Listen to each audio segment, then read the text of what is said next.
Certains ont tendance à penser que la pyramide de Maslow est le modèle ultime pour détecter, comprendre, mais également répondre aux besoins fondamentaux de l'être humain. Finalement, quoi de mieux qu'un outil qui permette de trouver ce qu'il y a de plus ancré, de plus profond chez chaque être humain, finalement qui pourrait donner une forme de généralisation de celui-ci et en même temps permettre d'avoir des réponses à comment voir sur tel ou tel besoin, comment y répondre et comment améliorer ses communications. Et d'ailleurs, en parlant de communication, on a tendance à voir cet outil dans le domaine du management et celui-ci également souvent enseigné dans diverses formations professionnalisantes. De l'autre côté, certains vont aller jusqu'à dire que ce modèle est totalement dépassé, voire même abracadabrant. Qui a raison? Qui a tort? Est-ce que la pyramide de Maslow est vraiment utile, utilisable? Ou est-ce que c'est une forme de chimère, d'élucubration mentale qu'a pu avoir son créateur, ce cher Abraham Maslow?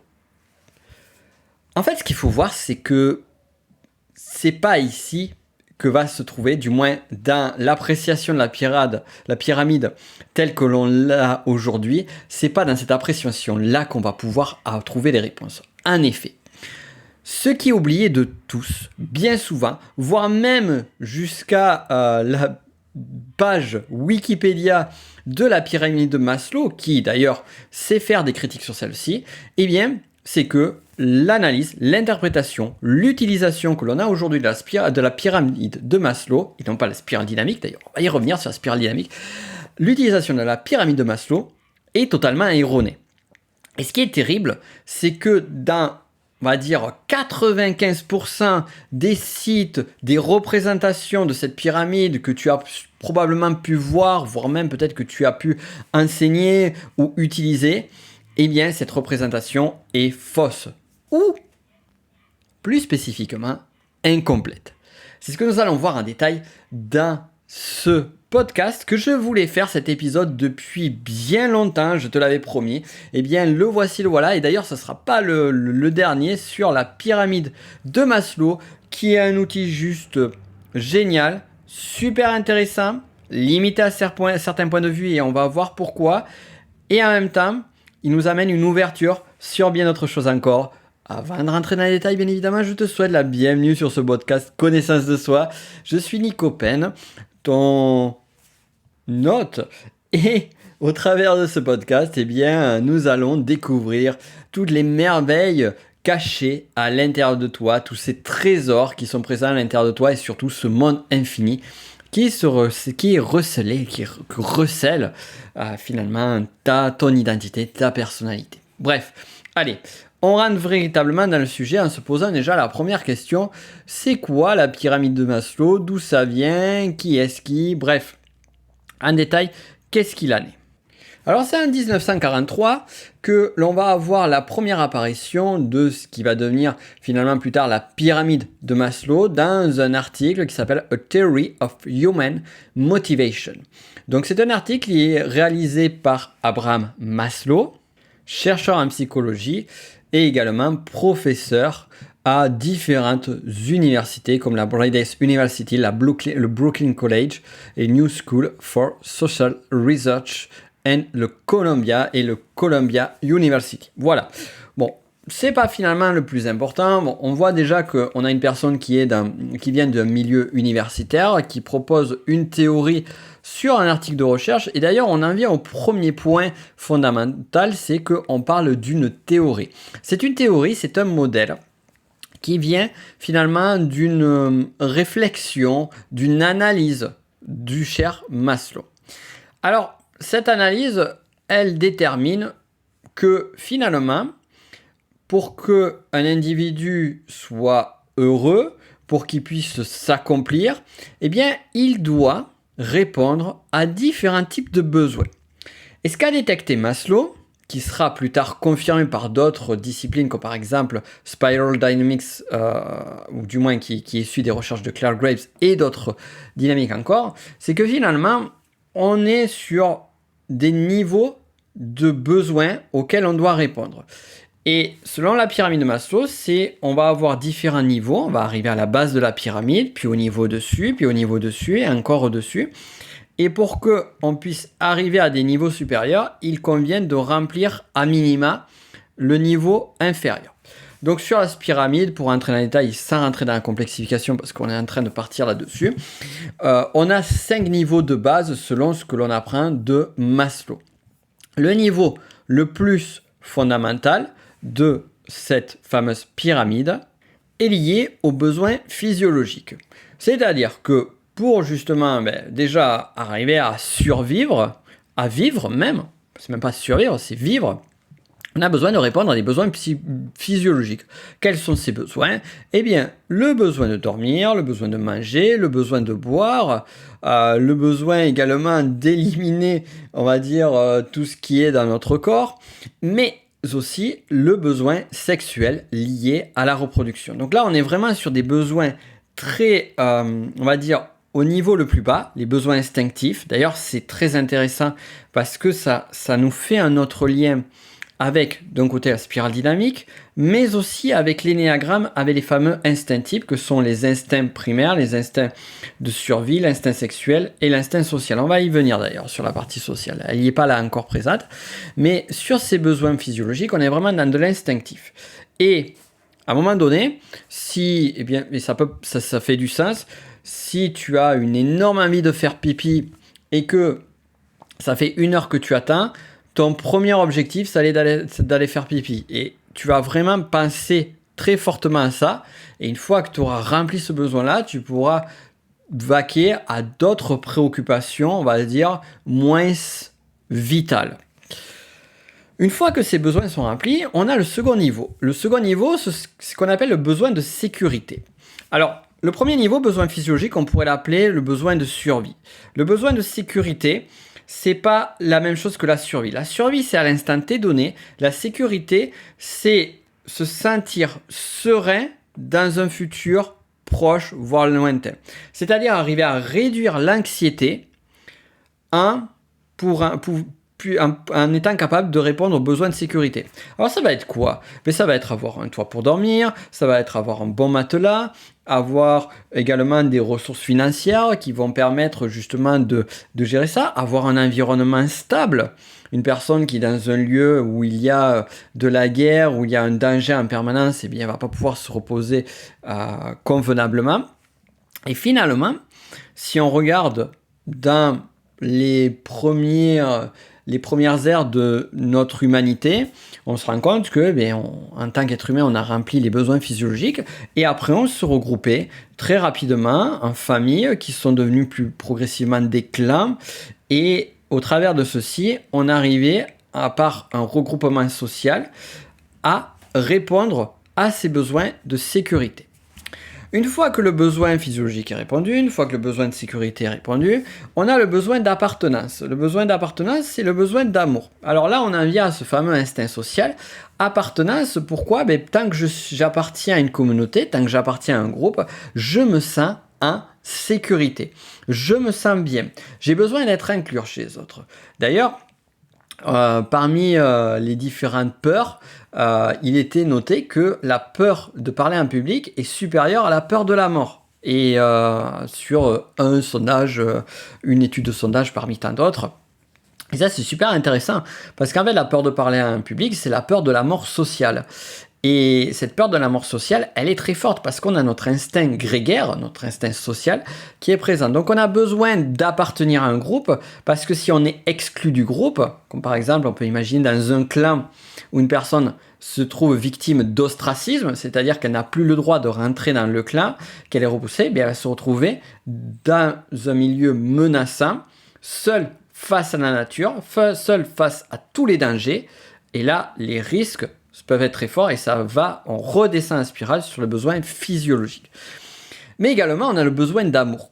On a le besoin d'amour, on a besoin d'affection Et ce besoin d'amour est justement mis en avant par les études d'un psychiatre et psychanalyste américain du nom de René Spitz, qui justement avait constaté, alors là je ne vais pas rentrer dans les détails, je te le dis très rapidement, qui avait justement recroisé des informations, des études, des cas concrets même de carences affectives chez l'enfant, chez le nourrisson, notamment dans des hôpitaux sur lesquels il y avait juste les besoins vitaux auxquels étaient répondus, et il avait noté que les enfants qui justement ne recevaient que les besoins vitaux et n'avaient pas d'affection par les personnes de l'hôpital chez qui ils étaient pris en charge, eh bien, pouvaient être malades, voire pouvaient décéder assez rapidement. Donc là, on parle d'enfants qui sont des enfants orphelins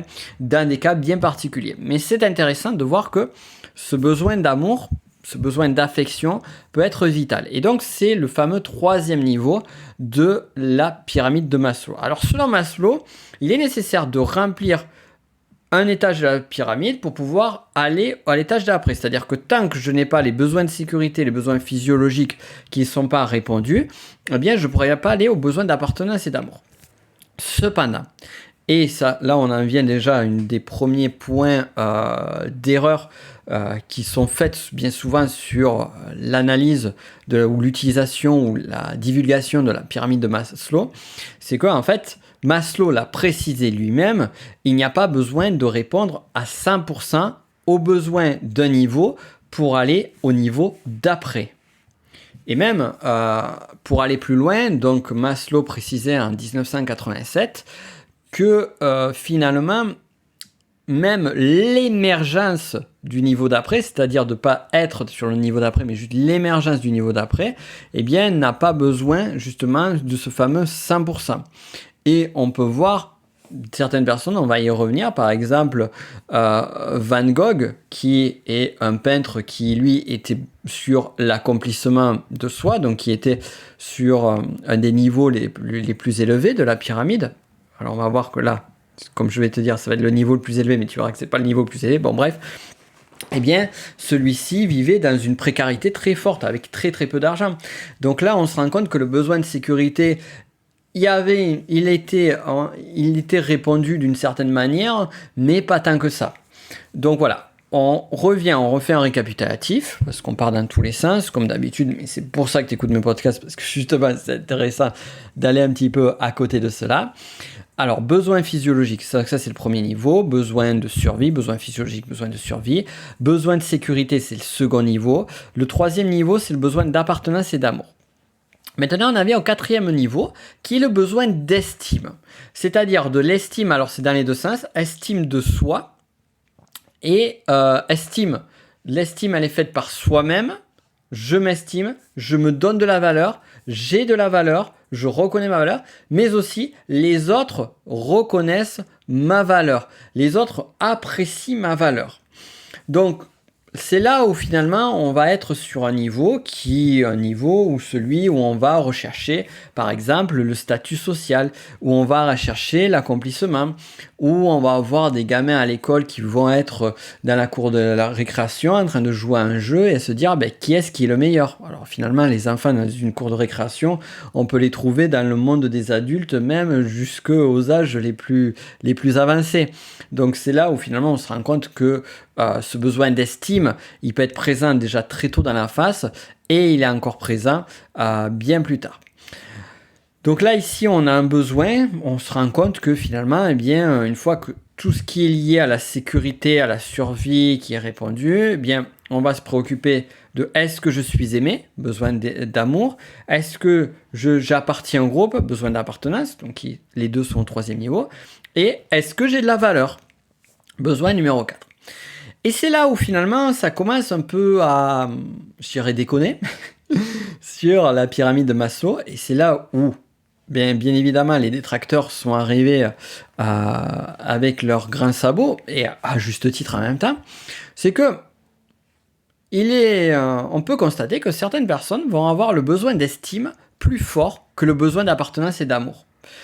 Et Maslow lui-même a reconnu que ces deux niveaux pouvaient être interchangés selon les individus. Ah, c'est intéressant ça. Maslow lui-même a dit ça. Et là, on va aller plus loin. Non, on va pas aller plus loin maintenant. On va y aller après. On va pas brûler les étapes. Donc, le besoin d'estime a besoin d'être alimenté.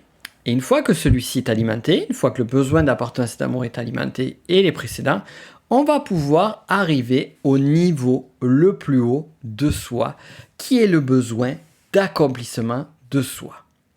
Alors ici, sur ce besoin d'accomplissement, c'est cette idée forte que finalement, ce qu'un être humain peut être, il doit l'être. En d'autres termes, c'est un besoin de s'accomplir pleinement. Un besoin, certains parleront, mais d'ailleurs j'ai écrit un livre sur le sujet, Trouver votre mission de vie. Je ne sais pas si tu l'as lu, tu me diras.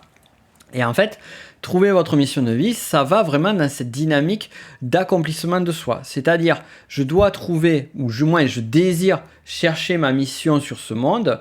Et une fois que j'ai cette mission qui est détectée, à ce moment-là, eh bien, je veux l'accomplir. Alors, sur la mission de vie, on va la chercher. Mais en même temps, on est en train de l'accomplir. Bon, ça, j'en parle plus dans le livre, donc c'est vraiment pas le sujet. Petite parenthèse d'ailleurs, ce livre, tu le trouveras dans toutes les librairies. Il est édité aux éditions First, comme le livre que j'avais publié sur l'énéagramme, que j'avais sorti sur l'énéagramme. C'était en quelle année? En 2020. Donc, trouvez votre mission de vie. Et sur celui-ci, justement, je parle de cette idée que finalement, inconsciemment, on est dans cet accomplissement-là. Mais là, sur ce niveau, sur ce 5e niveau, on est vraiment dans la conscience. Et en fait, on est arrivé à un niveau où tous les autres besoins sont accomplis. C'est-à-dire que, contrairement, et c'est là où on pourrait avoir une confusion, de se dire, ben en fait, je suis dans l'accomplissement de soi, mais en fait, non, on se rend compte qu'on est dans le besoin d'estime. C'est que le besoin d'accomplissement n'a pas besoin de l'estime. On n'a pas besoin de rechercher à être numéro 1. On n'a pas besoin de dépasser ses concurrents. On n'a pas besoin de est-ce que j'ai encore des choses à prouver? Non. Une personne qui arrive sur l'accomplissement de soi, elle sait qu'elle n'a plus rien à prouver à personne. Et la seule chose qui l'importe, c'est accomplir, c'est s'accomplir pleinement. C'est contribuer à ce monde. C'est vraiment ça. Et ça peut être vraiment à différents niveaux. Alors là, sur l'accomplissement de soi, on pourrait imaginer finalement des personnes qui ont réalisé de grandes choses pour l'humanité, voire même qui se sont sacrifiées pour des causes. Par exemple, si on prend Socrate qui meurt pour ses idées, qui boit la ciguë et qui est prêt à... qui meurt pour ses idées. Typiquement, on est sur l'accomplissement de soi. Et jusqu'à un cas assez... jusqu'à l'extrême. Mais on n'a pas besoin d'aller jusque-là. On peut aller très bien une mère de famille ou un père de famille dont finalement sa mission c'est répondre, c'est faire en sorte que sa famille soit la plus heureuse possible. Ça peut être des choses tout simples, ça peut être un jardinier qui trouve son bonheur, son épanouissement sur le fait d'accomplir au mieux son travail et sentir qu'il évolue, sentir qu'il grandit, sentir qu'il contribue. Et vraiment, c'est là où on arrive à faire la différence avec le niveau 4 de la pyramide, qui est le besoin d'estime. Ici, c'est pas le jardinier qui va dire comment je vais faire pour avoir un jardin qui sera plus beau que celui de mon concurrent ou que celui des plus grands jardiniers. Certes, il va y avoir un besoin de dépassement de soi. Certes, il va y avoir un besoin d'amélioration, mais pas dans un mode compétitif. Et ça, c'est super important de faire cette distinction-là. Parce qu'on n'a plus besoin de répondre, ou du moins, à moindre mesure, besoin de répondre aux besoins d'estime. On a certains grands artistes aussi qui finalement sont consacrés éperdument sur leurs œuvres. On pourrait parler de certains artistes de la Renaissance, comme par exemple, on a Michel-Ange. Michel-Ange qui avait par ses travaux, par ses mécènes, avait une fortune hallucinante et en fait finalement qui donnait la grande majorité de sa fortune à sa famille. Lui, il s'habillait de façon très modeste, voire un petit peu négligée. Et la seule chose qui l'obsédait, c'était son art et l'accomplir vraiment de la meilleure façon possible. Donc là, vraiment, on est clairement sur un besoin d'accomplissement. Alors ici, maintenant, on récapitule. Nous avons le besoin physiologique, le besoin de sécurité, le besoin d'appartenance ou besoin d'amour, le besoin d'estime et enfin le besoin d'accomplissement. Nous avons donc les fameux 5 niveaux de la pyramide de Maslow. Petite parenthèse d'ailleurs, sur le 5e niveau, qui se fait appeler aussi self-actualization, je ferai un podcast, bientôt un épisode, rien que sur ce dernier niveau, tellement il est important. Et d'ailleurs, justement, en parlant de dernier niveau, en fait, je dis quelque chose qui est incorrect. Et on en vient à la limite de ce que tu vas trouver sur, comme je te disais, 90 à 95% des contenus sur Internet. En France, j'ai regardé, on peut même dire 98%. Pourquoi ? Parce que là, ce que je t'ai présenté, c'est la pyramide de Maslow, telle que Maslow l'a représentée sur les 2 premières décennies pendant lesquelles il a travaillé sur cette pyramide. Et là où le bas blesse, c'est que la grande majorité des évangélisateurs, dirons-nous, de la pyramide de Maslow, et la grande majorité des détracteurs, y compris le Wikipédia français, se trompent, c'est que Maslow ne s'est pas arrêté là. Et non. Et en fait, Maslow, pour aller plus loin, a développé un modèle qui progressivement s'est agrémenté d'autres étages. Et finalement, il est parti d'une première analyse qui était une analyse intuitive avec finalement de la réflexion, du développement dessus. Mais progressivement, et c'est ça qui est intéressant chez le personnage d'Abraham Maslow, c'est une forme d'humilité, moi qui m'a vraiment touché, d'humilité en se disant, ok, je connais les limites de mon modèle, je sais que celui-ci est perfectible, mais en même temps, je vais tenter de l'améliorer. Et pour l'améliorer, il n'a pas hésité à rentrer un lien et à accepter d'autres visions de la réalité, comme celui par exemple de Claire Graves, qui a développé la future spirale dynamique, mais pas que, afin de croiser les informations, d'échanger entre eux et voir comment chacun de son côté pouvait améliorer son modèle tout en s'inspirant des travaux des autres. Alors maintenant, on va rembobiner le film. On prend notre vieille cassette VHS, on prend le magnétoscope, on appuie sur le bouton Rewind et on revient donc à l'explication des niveaux. Et on va voir que Maslow a fait une amélioration qui a du sens et qui amène beaucoup plus de finesse. Alors on va retrouver au départ sur l'évolution de cette pyramide qui se fait d'ailleurs, c'est vrai que je n'ai pas déterminé, donc le travail de Maslow donc, a commencé avec les 5 premiers étages de la spirale. On voit apparaître dans ses articles de recherche entre 1943 et 1954, et après il apparaît donc 2 autres niveaux qui étaient étudiés avant en 1970, ainsi qu'un ultime 8e niveau qui sera vraiment le pyramidion de la pyramide de Maslow. Et on va y arriver tranquillement. Alors, donc, nos premiers niveaux, ici, on va rien changer. On a un niveau 1 qui était les besoins physiologiques, que j'aime bien appeler les besoins de survie. Ensuite, les besoins de sécurité, 2e niveau. Besoin d'appartenance et d'amour, 3e niveau. Besoin d'estime de soi, 4e niveau.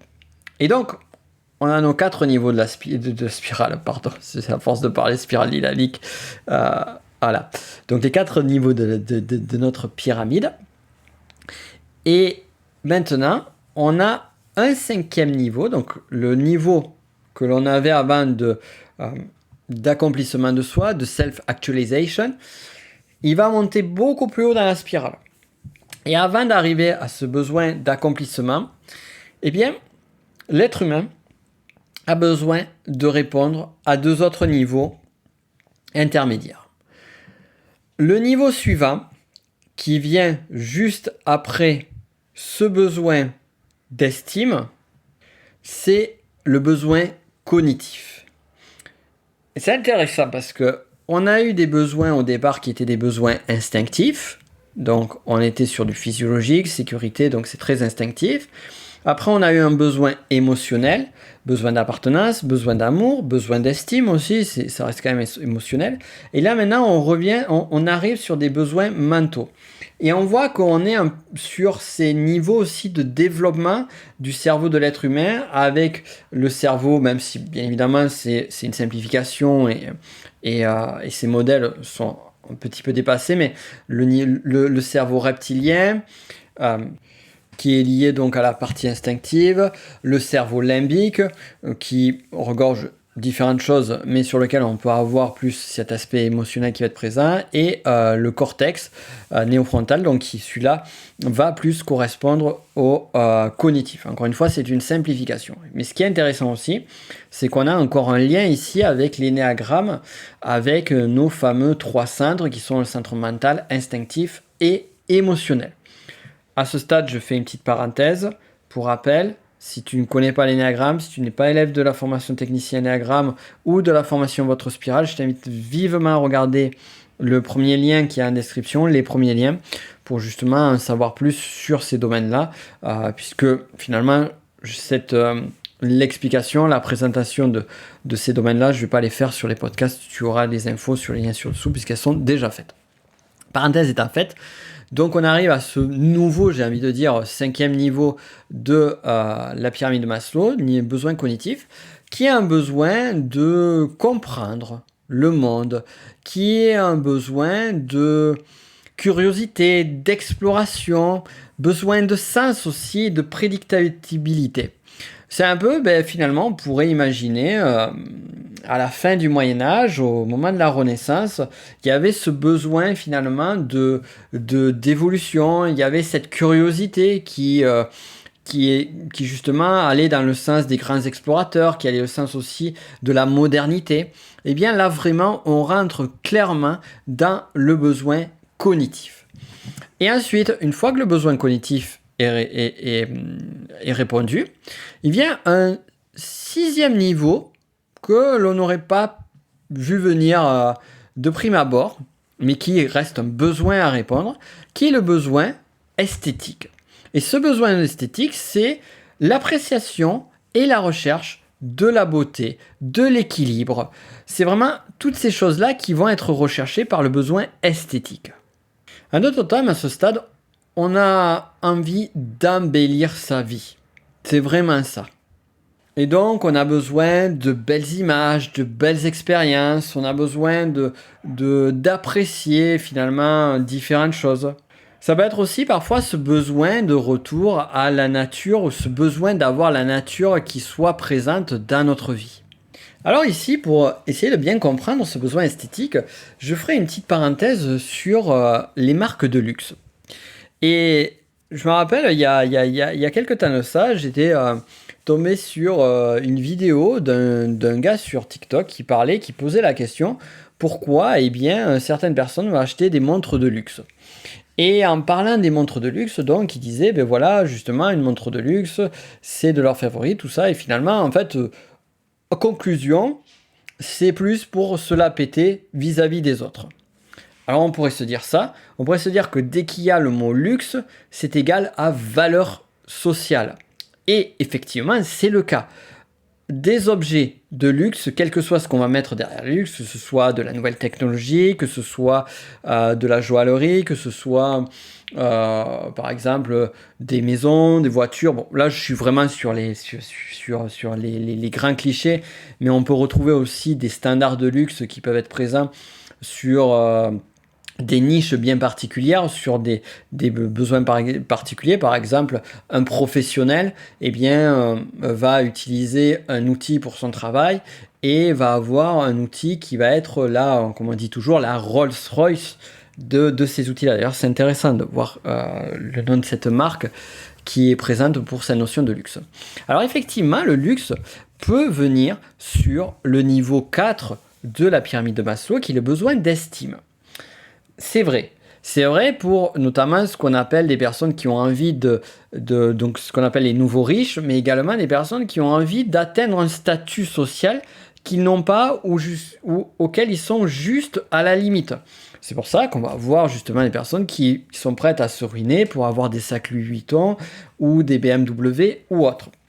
Mais de l'autre côté, on a aussi des personnes qui sont dans des niveaux d'abondance qui sont suffisants et qui n'ont pas besoin, et ça certaines personnes ont du mal à le comprendre, qui n'ont pas besoin de reconnaissance, qui n'ont plus besoin, je dirais plutôt.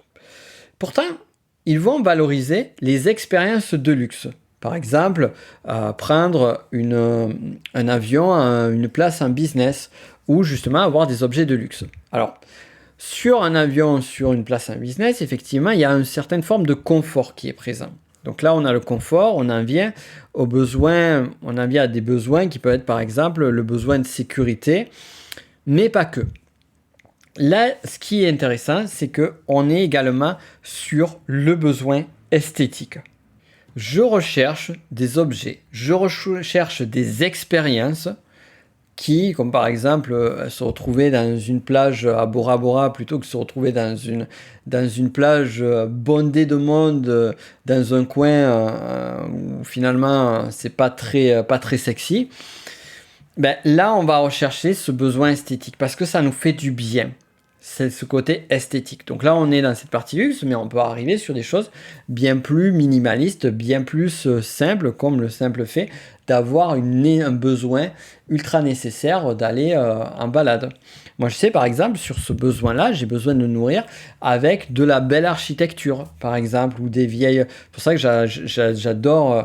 tu m'as probablement entendu parler, j'adore l'Italie, j'adore ces vieilles villes gorgées d'histoire. Et en fait, quand je marche dans ces rues, j'adore marcher pendant des heures dans ces rues parce que ça me fait du bien.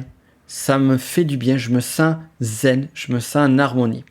Donc c'est là qu'est ce besoin esthétique, comme par exemple peut-être le besoin que tu peux aller dans une galerie d'art pour regarder certaines œuvres. Bon, je me suis appesanti un petit peu plus sur ce niveau de la pyramide de Maslow. Bah, j'avais envie de le faire parce que c'est pas forcément un besoin sur lequel on a beaucoup épilogué et je trouvais intéressant d'en parler. Donc là, on récapitule. On a besoin physiologique, besoin de sécurité, besoin d'appartenance et d'amour. Donc là, c'est le troisième. Quatrième, besoin d'estime. Cinquième, nouveau cinquième, besoin cognitif. Nouveau sixième, besoin esthétique. Et là, enfin, on va arriver au septième niveau de la pyramide de Maslow, qui est le fameux self-actualization. J'aime beaucoup le dire en anglais, comme tu l'auras remarqué, qui est le besoin d'accomplissement de soi, d'accomplir sa mission. Mais ce n'est pas tout, plutôt, et ce n'est pas tout. Et là, ça devient juste passionnant. Pareil, on pourrait en faire un épisode de podcast aussi sur ce niveau. Ce niveau n'est pas l'ultime.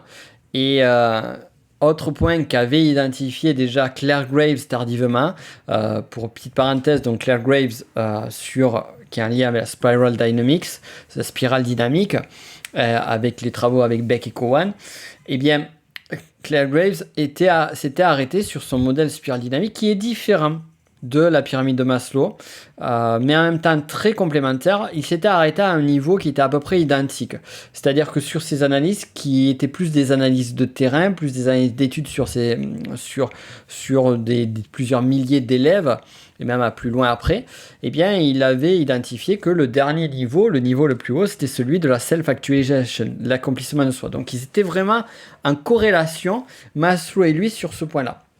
Sauf qu'il y avait un truc qui déconnait, c'est que Claire Graves s'est rendu compte qu'il y avait des personnes, très très rares, qui ne correspondaient à aucun de ces niveaux de la spirale.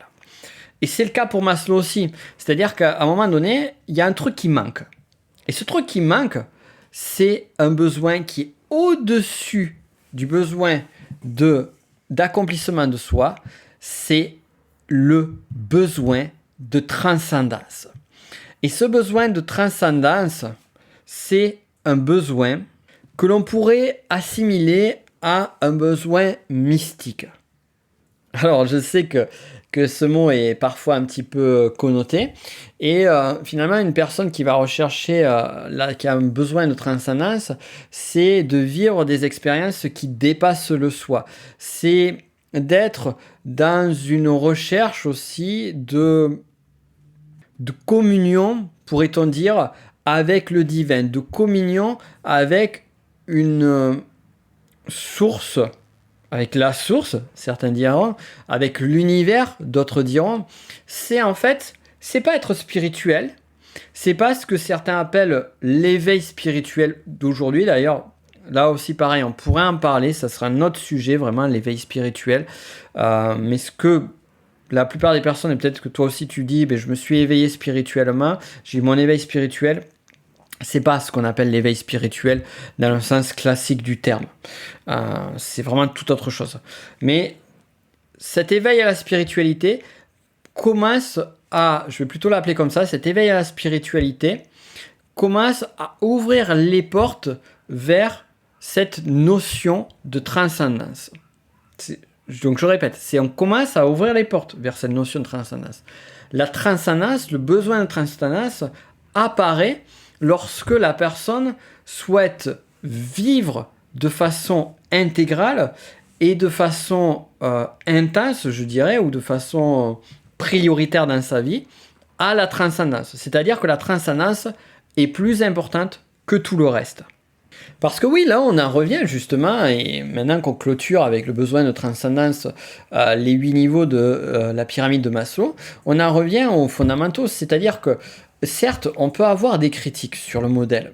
Notamment, là, le doute, est-ce que finalement le besoin d'estime n'est pas juste en dessus de celui d'accomplissement, enfin, celui d'amour et d'appartenance? En fait, j'ai envie de te dire, c'est pas important.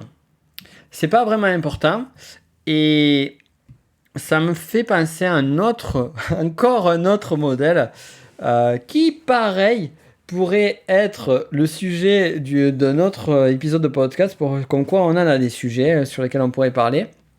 C'est les niveaux logiques de Robert Dills, qui est un autre modèle super intéressant et qui est développé dans le cadre de la PNL, de la programmation neurolinguistique.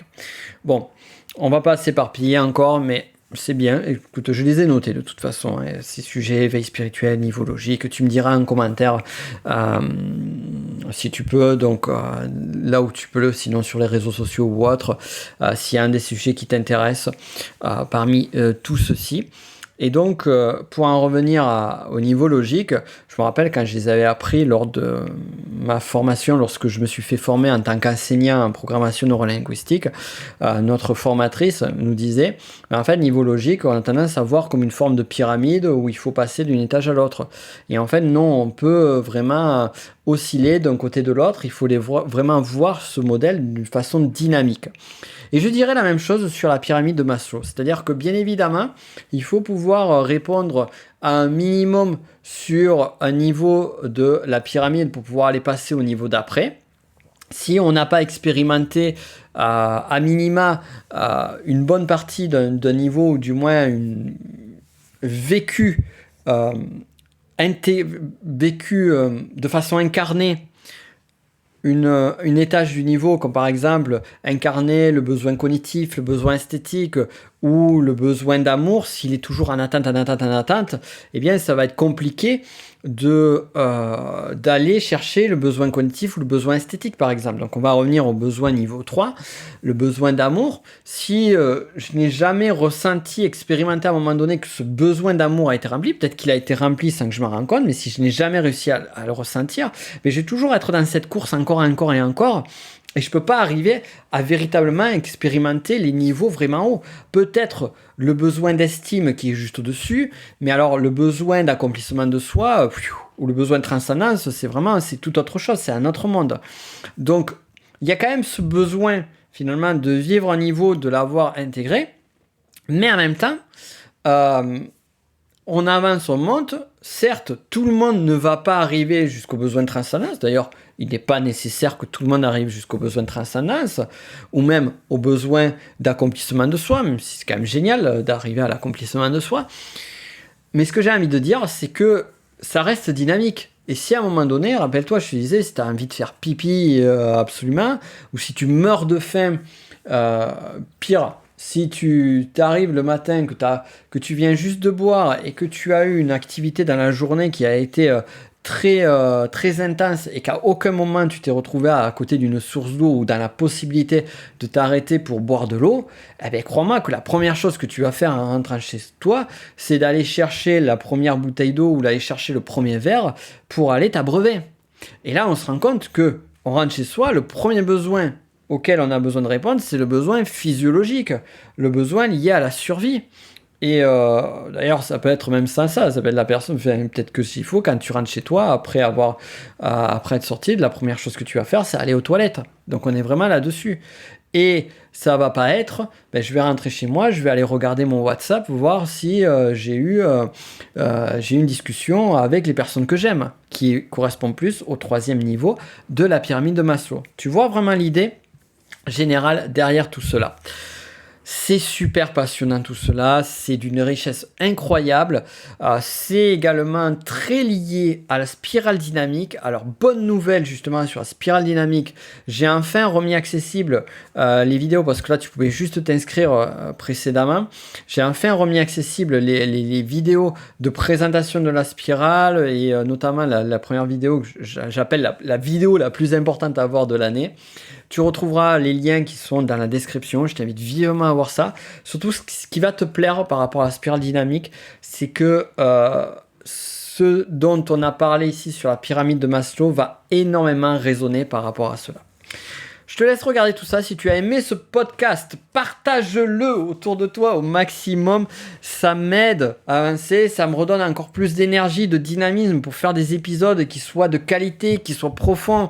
Prendre du temps. Si vraiment je sens que ça me fait, en parlant d'accomplissement de soi, si je sens que ça a une vraie valeur pour toi, une vraie valeur pour les autres, eh bien, c'est évident que je vais mettre plus d'énergie sur le développement de ces podcasts. C'est pour ça que je t'invite vivement à le partager, à mettre une note, un commentaire, si tu peux le faire sur la plateforme sur laquelle tu écoutes. Je ne sais pas si tu écoutes sur Spotify, sur Apple Podcast, Google Podcast, sur YouTube. J'ai essayé de le mettre sur les grandes plateformes pour que ce soit le plus accessible possible. C'était un plaisir, je te remercie de m'avoir écouté jusqu'au bout. C'était vraiment un bonheur d'avoir fait je vais y arriver. Je le refais. C'était un plaisir, c'était un bonheur d'avoir fait cet épisode. Voilà, c'était le mot que je cherchais. Cet épisode avec toi. On se retrouve la semaine prochaine pour un autre épisode. Peut-être qu'on reparlera du niveau d'accomplissement de soi, la pyramide de Maslow. Peut-être pas, ça dépendra, parce que je veux vraiment avoir suffisamment de temps pour te faire un bon épisode là-dessus. À très vite. Ciao.